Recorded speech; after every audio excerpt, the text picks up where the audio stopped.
I don't know about you, but I thought that was the best episode of Monday Night Raw since WWE switched on over to Netflix. What an episode it was, where we hyped up the Royal Rumble and basically made it seem like anybody at all can win the whole thing. What an episode. But welcome to Hot Takes. My name is Conman167, and this is the show where I ask you over on Twitter to submit any hot takes, bold opinions, thoughts, concerns, whatever else you may have on the show, and then I sit down right here every single week after Raw, read them out, talk about them, sometimes roast them. It's a great time. So if you want to submit your hot takes in the future, be sure to follow me over on X at Conman167 and look for those tweets after Monday Night Raw and Friday Night Smackdown, along with other PLEs. But without further ado, let's get into your hot takes. Listen, if this is the Night 2 main event, I wouldn't be mad at it. I don't think many people would be upset if the Night 2 main event of WrestleMania 41 was Cody Rhodes versus CM Punk for the WWE Championship. Like, that is a massive match that would print a ton of money. And if the promo is any indicator of how good this program between these two could be, man, it definitely should be considered for the main event of WrestleMania 41. But here's the thing. WWE loves to hype up the Royal Rumble by teasing matches that may or may not happen in the future. It's to gauge the audience and see what their interest level in certain programs could be. And putting Cody Rhodes and CM Punk in the same ring is one of those what-if scenarios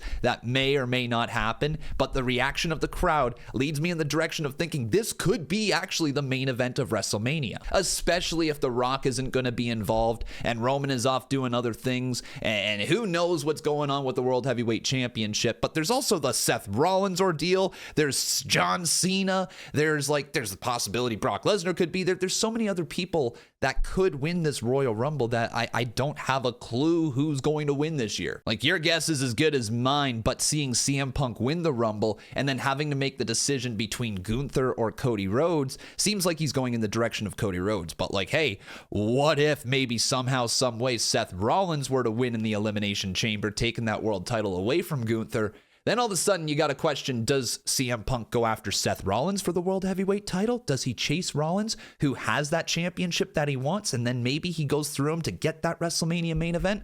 Or does he go against the guy who's holding the title in Cody Rhodes? It's just such a cool time of year. I love every bit of it. Let me know who you think's going to win the Royal Rumble. Tonight's Raw did an incredible job at hyping up the Royal Rumble. Boy, did it ever. This year's Royal Rumble is stacked, and I truly believe that a lot of people could win this year's Rumble. Like, let's take a look at the people who have already declared who I think might be able to win. We got John Cena, Roman Reigns, CM Punk, Seth Rollins, Drew McIntyre, Sami Zayn, Logan Paul, yeah, I think he could win, and Jey Uso as well. And then two other people who aren't announced for this Rumble but could potentially win as well would be a shock return of Brock Lesnar and a crazy return of the final boss in The Rock. But when it came to those first 8 names, WWE did an incredible job making it feel like any one of those 8 could win. They all have a clear-cut story going into WrestleMania. It seems like if they win, they got some of the biggest matches ahead of their career, and it honestly feels like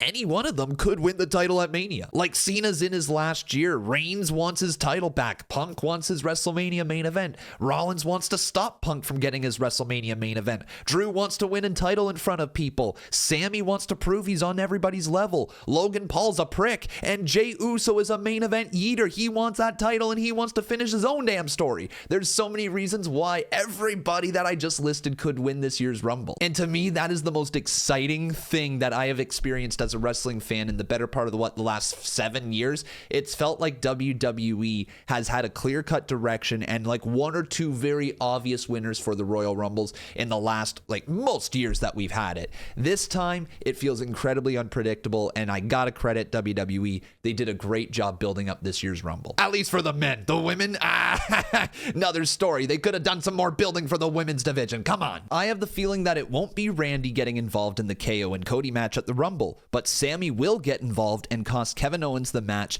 either on accident or on purpose. There's definitely something going on with Sami Zayn right now, with Karrion Kross getting into his head and basically him kicking Seth Rollins the previous week and now kicking Cody Rhodes in the face this week and standing alongside of Kevin Owens, who also is saying that he understands why Sami Zayn is doing what he's doing. Man, something's up, and I think Sami Zayn's about to make a decision that could impact the rest of his career. He's either going to side with Cody Rhodes and help Cody Rhodes retain this title and screw over over his best friend in Kevin Owens, or he's going to have a complete change in heart and see what's going on with his best friend in Kevin Owens and understand where he's coming from and see through the BS that Cody Rhodes. Don't worry, I still love Cody, okay, but let's face it, this dude been out here spewing a little bit of BS. But to see through that BS and to see his best friend's point of view and to go alongside of him doesn't necessarily make Sami Zayn a bad guy. He's just going to start looking out for him a little bit more, which, to be frank, Sami Zayn does need to keep an eye out for himself. Like, everybody's seemingly targeting Sami Zayn, and not a lot of people have his back. But guess what? Sami Zayn seems to have everybody else's back. Sami, it is time to look out for yourself. Now, I will also say this. It does feel like we could be building to a big-time match between Sami Zayn and Kevin Owens at the grandest stage of them all against each other at WrestleMania. If Kevin Owens isn't going to be feuding with Cody Rhodes beyond the Royal Rumble and Sami Zayn doesn't win the Royal Rumble, I just don't know what the direction is for either of them. So they're either going to be tagging together, maybe against Randy Orton and, oh gosh, I don't know who you could partner. That doesn't sound great. Or most likely against each other. There's also the possibility that they could face each other in Toronto, Ontario, Canada at Elimination Chamber, which, to be frank, would be a huge match to have at the Elimination Chamber. Sami, Kevin Owens one-on-one against each other in their home country, which also everybody in Toronto loves both Kevin Owens and Sami Zayn, so it'd be a very, very interesting dynamic for the crowd. I don't hate that idea, but let me know, what are your thoughts with Kevin Owens and Sami Zayn? What's their direction? What's going to happen in the story? Because I'm lost, I don't have a clue, and I love that. Not a take, but I heard that JD McDonough passed out backstage because of that brutal bump his head took on the announce table, praying that the guy is okay. Yes, prayers go out to JD McDonough. What a crazy bump that was. One of the most, honestly, sickening bumps I have ever seen as a pro wrestling fan. It turned my stomach, and I am surprised, shocked, and very glad that the injuries aren't worse. It does sound like JD McDonough is going to be out for a couple of months, a punctured lung and some broken ribs. My God, how is there not a concussion on top of that? That dude's head be as tough as Teflon, man. And all the credit in the world to JD for finishing that match. I literally don't know how he continued with a legitimate punctured lung and broken ribs, and after whacking his head not only once on the announce table, but then eating that brutal punch to the face by Eric, the brutal mugging right after, the crazy spot where he bumped his head on the announce table, and then eating a knee. I don't know if you can eat a knee to the back of your neck, but you get what I'm saying. He took a knee right to the spine, and he was still going. JD, you absolute beast. Like, I already got the chance to meet him all the way back at Money in the Bank in 2024, and he was a lovely guy, but he earned even more of my respect after Monday Night Raw, finishing that match, tagging himself in multiple times. Like, you could tell things were wrong, things were off, but at some point, man, you got to question, are these wrestlers able to actually say if they are good to continue or not, or does the doctor and the referee and backstage officials have to start pulling people out when they hit their head this hard? That's a scary situation, and like, again, it's so lucky that this wasn't worse than it was. This is once again proving that wrestling is not an easy sport. It is incredibly dangerous, and the tiniest of things can go wrong, and it's literally a difference of inches, millimeters before, like, you could break your whole neck. It's crazy how close we were to seeing a terrible injury last night on Raw. But thoughts go out to JD McDonough, you warrior, for finishing the match. It's just, wow, crazy to see. Cody was hinting at a heel turn. You can see the dead in his eyes looking at Punk, and Punk knows it. Cody can't handle the pressure like Roman did. Yeah, Cody Rhodes does seem like he's about to snap. The signs are there, the cracks are in the foundation, and this dude be breaking every single week in front of our very eyes. Cody Rhodes might be very close to becoming full Homelander. We've talked about this at length, where this could be a heel turn for Cody Rhodes, and it could help prolong this WWE Championship run, similar to how CM Punk went from being the guy in WWE. I mean, technically he wasn't the guy because he wasn't main eventing the shows, but being the WWE champion in WWE, and to prolong his title run, turning him heel. Now, granted, it didn't last that long, but his heel run was pretty good after it, and it gave his character more life. People are always saying that Cody Rhodes is a boring champion and his stories are boring. I completely disagree. I've loved this title run from Cody Rhodes, and I think there's been excellent matches along the way, but people don't consistently love it amongst the wrestling fans. Not everybody loves this story. And so turning Cody Rhodes heel could add a whole different dynamic to the Cody Rhodes title run. And it's very likely that going into the rest of this year after WrestleMania season, if Cody is still champion, he could be as a heel. The boos for Logan Paul should tell WWE that no one wants him there or anywhere near the World Heavyweight Championship. I couldn't disagree more. I think WWE loves that Logan Paul is getting all of this heat, and they're going to lean into it, and he has a legitimate chance of winning the Royal Rumble. Hearing that type of heat is a rare thing. Like, he has Dominic Mysterio levels of heat. He has New Day levels of heat, but it's not just because he's done something in WWE. It's because people genuinely hate him. Logan Paul has learned to play the villain on social media for so long now that people legitimately do not like him. And fair play, he's done some scummy stuff, and the only thing that could really stop his career in WWE is if he F's up somewhere outside of WWE. Within the squared circle, Logan Paul is untouchable. Logan Paul is one of the top heels, and WWE knows that. They have to be considering this massive amount of social media exposure that they could get from Logan Paul winning the Royal Rumble and main eventing a WrestleMania, or maybe not even main eventing, but having a title match for a world championship at WrestleMania. Add in the fact that we now have these streamers in Speed and Kai Cenat who are going to be there at the Rumble, and who knows if maybe they're going to be part of like Logan Paul's entrance or something like that. If they're going to follow him down to the ring and they're going to be able to stream outside of the ring while Logan Paul is wrestling, and then when Logan Paul gets eliminated or maybe wins the Rumble, they're still there streaming. Who knows? But the one thing with Logan Paul is that he's good at being a WWE superstar. His matches are fun to watch, and yes, while they are very much practiced and perfected, they are still entertaining to watch. And with him just being so young, it makes you wonder, if WWE pulls the trigger on him becoming a world champion, will he choose to stick around more in WWE? Does that mean maybe he's going to become a full-time WWE superstar, or at least as close to full-time as he can with his level of popularity? The more you think about it, the more it would be interesting to see what would happen with Logan Paul as the World Heavyweight Champion, and him winning the Royal Rumble and going on to face Gunther and beating Gunther at WrestleMania is insane levels of heat. Like, this would be crazy nuclear heat for him if he beat Gunther, and it would also turn Gunther babyface in the process, which I think WWE has been trying to do for quite some time. And if John Cena doesn't face Gunther for the title and there's no Brock Lesnar available, then, you know, the idea of doing Logan Paul versus Gunther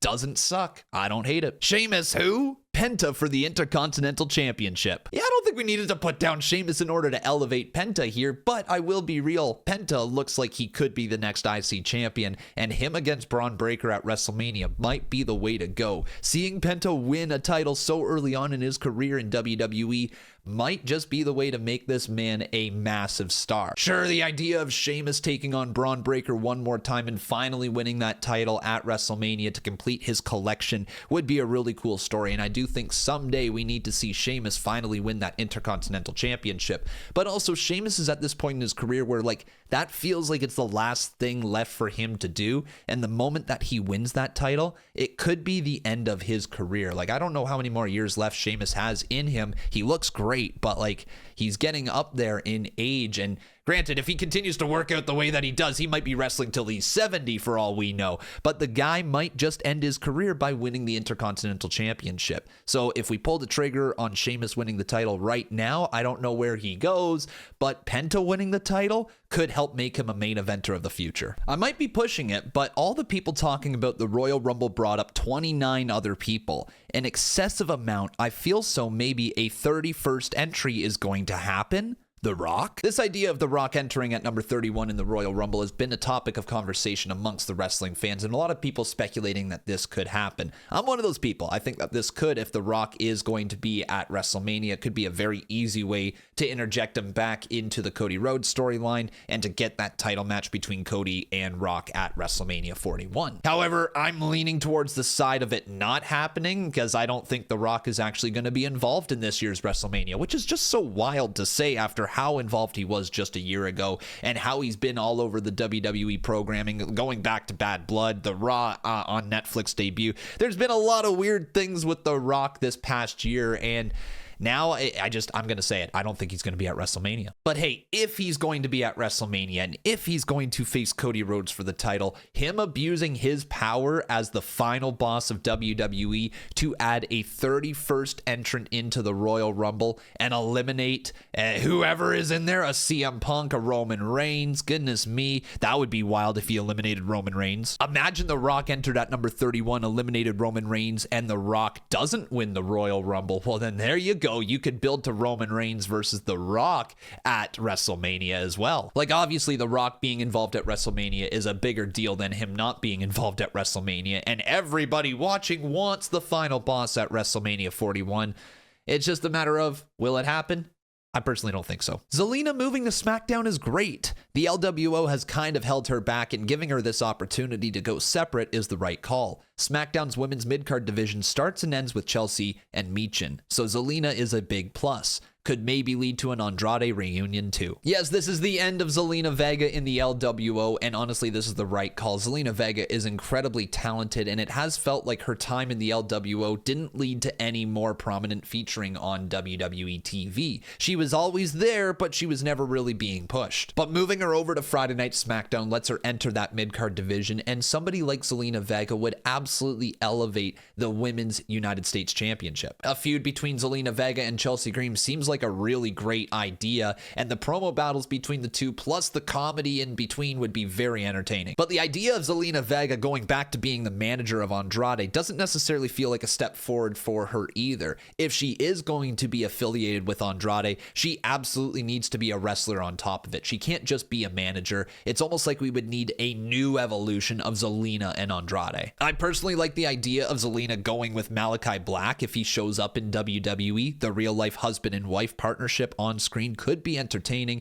and it could be the next direction for Zelina Vega to evolve her character. And also, giving Malachi Black or Aleister Black or whatever his name in WWE is going to be this time around would be a great reintroduction to him, and also just to see this different type of partnership that we've never seen before would be pretty damn cool in my opinion. But this is a great move, getting Zelina Vega over to SmackDown and away from the LWO. But those are all your hot takes. Be sure to let me know any others you have down in the comment section below, and also while you're down there, make sure you leave a like on this video, make sure you subscribe to the channel, turn on those notifications, and everybody say hi to the good doggo. This is Tucker, all right? Tucker wants you to like this video as well, okay? If you don't like this video, Tucker's gonna be sad, and you don't want to make Tucker sad. So thanks for watching. Don't make Tucker sad, all right?